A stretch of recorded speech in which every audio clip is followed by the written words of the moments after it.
निरञ्जनं नित्यम् अनन्तरूपं भक्तानुकम्पा धृतं विग्रहं वै ईशावतारं परमेशमिड्डं तं रामकृष्णं শিরসা নমাম।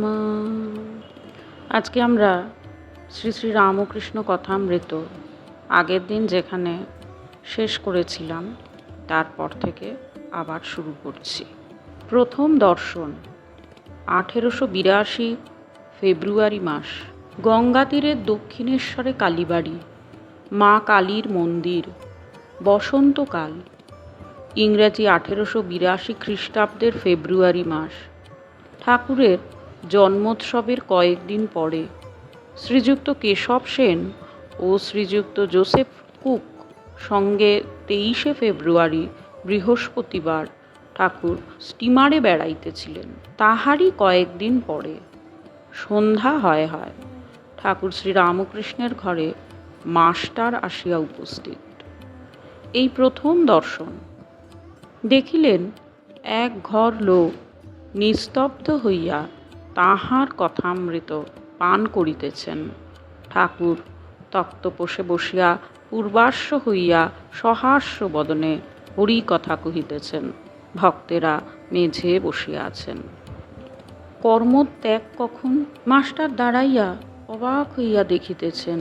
তাহার বোধ হইল যেন সাক্ষাৎ শুকদেব ভগবৎ কথা কহিতেছেন আর সর্বতীর্থের সমাগম হইয়াছে, অথবা যেন শ্রীচৈতন্য পুরী ক্ষেত্রে রামানন্দ স্বরূপাদির ভক্ত সঙ্গে বসিয়া আছেন ও ভগবানের নাম গুণকীর্তন করিতেছেন। ঠাকুর বলিতেছেন, যখন একবার হরি বা একবার রাম নাম করলে রোমাঞ্চ হয়, অশ্রুপাত হয়, তখন নিশ্চয়ই যেন যে সন্ধ্যাদি কর্ম আর করতে হবে না। তখন কর্ম ত্যাগের অধিকার হয়েছে, কর্ম আপনা আপনি ত্যাগ হয়ে যাচ্ছে। তখন কেবল রাম নাম কি হরি নাম কি শুদ্ধ ওমকার জপলেই হলো। আবার বলিলেন, সন্ধ্যা গায়ত্রীতে লয় হয়, গায়ত্রী আবার ওমকারে লয় হয়।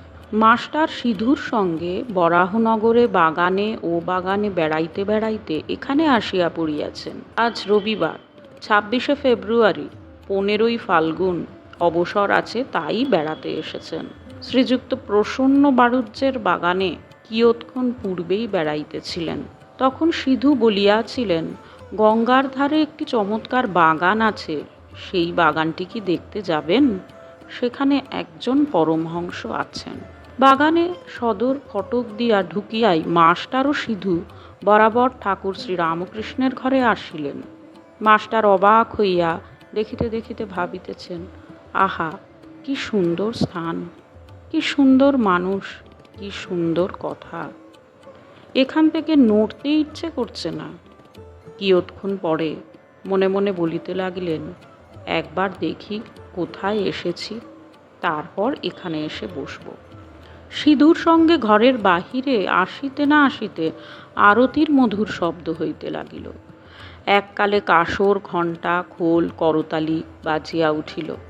বাগানের দক্ষিণ সীমান্ত হইতে নহবতের মধুর শব্দ আসিতে লাগিল। সেই শব্দ ভাগীরথী বক্ষে যেন ভ্রমণ করিতে করিতে অতি দূরে গিয়া কোথায় মিশিয়া যাইতে লাগিল। মন্দ মন্দ কুসুম গন্ধবাহী বসন্ত অনিল। সবে জ্যোৎস্না উঠিতেছে, ঠাকুরদের আরতির যেন চতুর্দিকে আয়োজন হইতেছে। মাস্টার দাদর শিব মন্দিরে, শ্রী শ্রী রাধাকান্তের মন্দিরে ও শ্রী শ্রী ভবতারিণীর মন্দিরে আরতি দর্শন করিয়া পরম প্রীতি লাভ করিলেন। সিধু বলিলেন, এটি রাসমণির দেবালয়, এখানে নিত্য সেবা, অনেক অতিথি কাঙালও আসে। কথা কহিতে কহিতে ভবতারিণীর মন্দির হইতে বৃহৎ পাকা উঠানের মধ্য দিয়া পাদচারণ করিতে করিতে দুইজনে আবার ঠাকুর শ্রীরামকৃষ্ণের ঘরের সম্মুখে আসিয়া পড়িলেন। এবার দেখিলেন ঘরের দ্বার দেওয়া, এইমাত্র ধূনা দেওয়া হইয়াছে। মাস্টার ইংরেজি পড়িয়াছেন, ঘরে হঠাৎ প্রবেশ করিতে পারিলেন না। দ্বার দেশে বৃন্দে ঝি দাঁড়াইয়াছিল। জিজ্ঞাসা করিলেন, হ্যাঁ গা, সাধুটি কি এখন এর ভিতর আছেন? বৃন্দে, হ্যাঁ, এই ঘরের ভিতর আছেন। মাস্টার, ইনি এখানে কতদিন আছেন? বৃন্দে, তা অনেক দিন আছেন। মাস্টার, আচ্ছা, ইনি কি খুব বইটই পড়েন? বৃন্দে, আর বাবা বইটই, সব ওর মুখে। মাস্টার সবে পড়াশোনা করে এসেছেন, ঠাকুর শ্রীরামকৃষ্ণ বই পড়েন না শুনে আরও অবাক হলেন। মাস্টার, আচ্ছা, ইনি বুঝি এখন সন্ধ্যা করবেন? আমরা কি এ ঘরের ভিতর যেতে পারি? তুমি একবার খবর দিবে? বৃন্দে, তোমরা যাও না বাবা, গিয়ে ঘরে বসো। তখন তাহারা ঘরে প্রবেশ করিয়া দেখেন ঘরে আর অন্য কেহ নাই। ঠাকুর শ্রীরামকৃষ্ণ ঘরে একাকী তক্তাপোষের ওপর বসিয়া আছেন। ঘরে ধূনা দেওয়া হইয়াছে ও সমস্ত দরজা বন্ধ। মাস্টার প্রবেশ করিয়া বদ্ধাঞ্জলি হইয়া প্রণাম করিলেন। ঠাকুর শ্রীরামকৃষ্ণ বসিতে অনুজ্ঞা করিলে তিনি ও সিধু মেঝেতে বসিলেন। ঠাকুর জিজ্ঞাসা করিলেন, কোথায় থাকো, কি করো, বরাহনগরে কি করতে এসেছ, ইত্যাদি। মাস্টার সমস্ত পরিচয় দিলেন, কিন্তু দেখিতে লাগিলেন যে ঠাকুর মাঝে মাঝে যেন অন্যমনস্ক হইতেছেন। পরে শুনিলেন এরই নাম ভাব। যেমন কেহ ছিপ হাতে করিয়া মাছ ধরিতে বসিয়াছে। মাছ আসিয়া টোপ খাইতে থাকিলে ফাতনা যখন নড়ে, সে ব্যক্তি যেমন শশব্যস্ত হইয়া ছিপ হাতে করিয়া ফাতনার দিকে এক দৃষ্টে এক মনে চাহিয়া থাকে, কাহারও সহিত কথা কয় না, এ ঠিক সেইরূপ ভাব। পরে শুনিলেন ও দেখিলেন ঠাকুরের সন্ধ্যার পর ওইরূপ ভাবান্তর হয়। কখনো কখনো তিনি একেবারে বাহ্যশূন্য হন। মাস্টার, আপনি এখন সন্ধ্যা করবেন, তবে এখন আমরা আসি?